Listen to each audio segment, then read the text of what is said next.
How has white feminism affected the human rights of Muslim women? In the past decade, feminism has progressed towards the goal of gender equality, reaching new goals and breaking many female gender roles and restrictions. However, this movement has not always worked in benefit of all women. In the origins of feminism, there is a heavy race and class bias, and this divide between white feminism and intersectional feminism is still present. This differentiation between white feminism and women of colour has had lasting effects on the way feminism works for women of colour, as this has had detrimental effects on their rights. This presentation will discuss how this phenomenon of white feminism has affected the human rights of women of colour, specifically Muslim women. White feminism as the only feminism. Throughout the history of feminism, there has been a predominant focus on the issues of a certain type of woman, typically white, middle class or upper class women. This white rich bias has been in place since the suffragettes won the right to vote in 1918. As when the Representation of the People Act of 1918 passed, it only allowed women over the age of 30 who owned a certain amount of property to vote.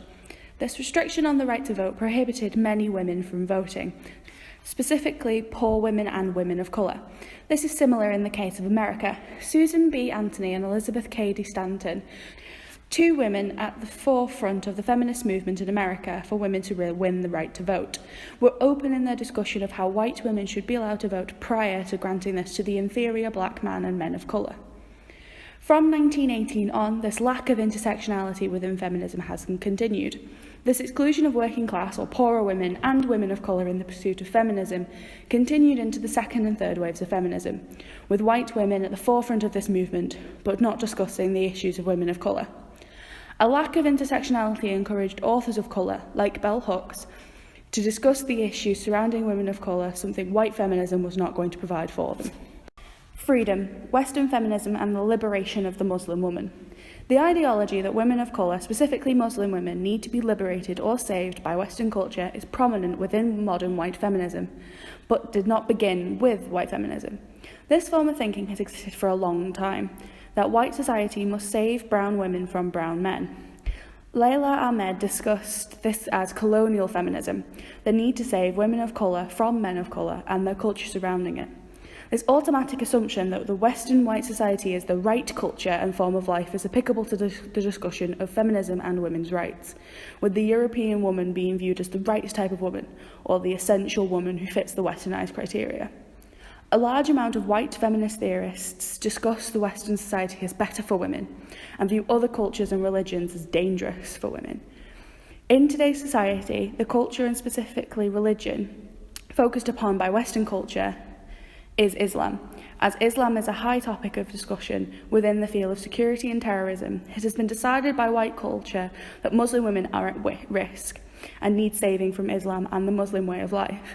An example of this can be in the media and how they discuss women in Islam, heavily sexist and oppressing to the women who practice it. In this representation of Muslim women, the women are always seen as complicit or weak, that they are vulnerable and need saving from the sexist, cruel corruption of Muslim men. Never are there accounts of Muslim women fighting against the sexism actively and independently. The ideology surrounding Muslim women paints a certain picture. A woman often confined to the home, poor and uneducated, religious and tradition-bound, as opposed to the picture of the Western woman and her freedom. White feminism has made many movements to protect or save women of colour from their patriarchal constraints given to them by religion, none of which stopping to ask the Muslim woman whether or not she wants to be saved. Case study: hijabs. One of the main conversations around Muslim women is the hijab and other traditional garments of the Islamic religion. Hijabs especially have become a point of controversy within Western society, as there is a lot of arguments as to whether or not Muslim women should wear them. It is important to remember that within this argument, the majority of active participants are not Muslim women, but white women.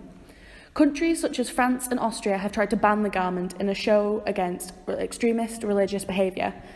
The feminist argument around hijabs, burqas and other form of covering religious garments is predominantly that these garments are a form of patriarchal control from Muslim men.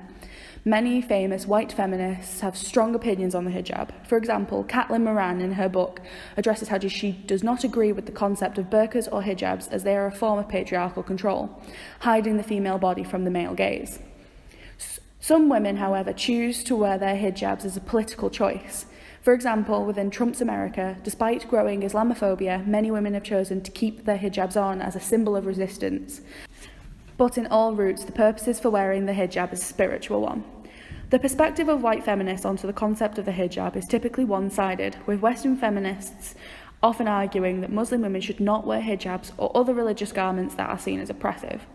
However, this is an interesting case study to apply alongside the discussion of the Western liberation, often in discussions surrounding women of colour or of Islamic faith, in saving Muslim women from oppression and their restricted traditions, often forsaking the Muslim women's own human rights in the process. Human rights. As in most westernised human rights conventions, like the European Convention of Human Rights used in the United Kingdom, 3 rights are present.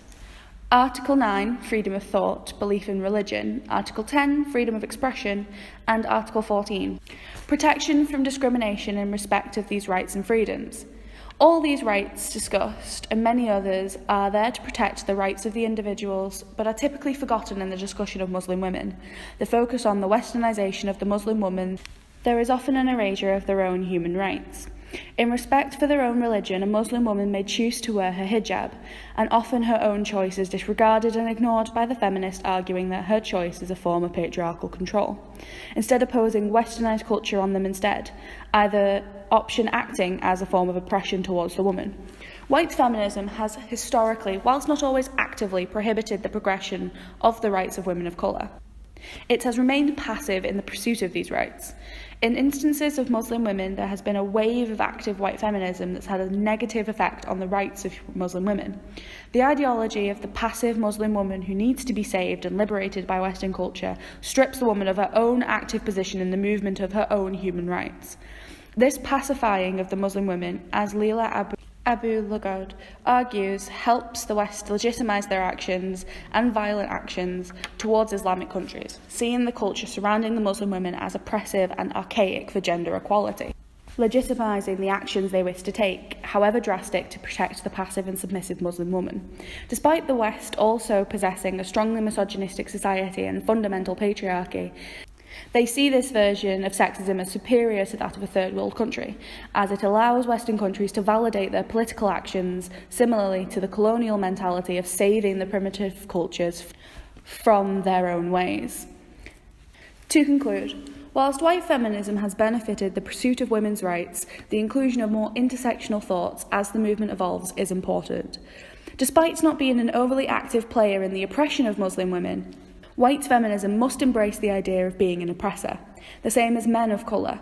These groups walk the line between both being oppressed but also as an oppressor. The sheer erasure of women of colour's issues from the discussion of feminism historically has had effects across the West specifically, with white feminism not actively discussing the issues surrounding Muslim women, only viewing them as weak, submissive creatures oppressed by their own culture.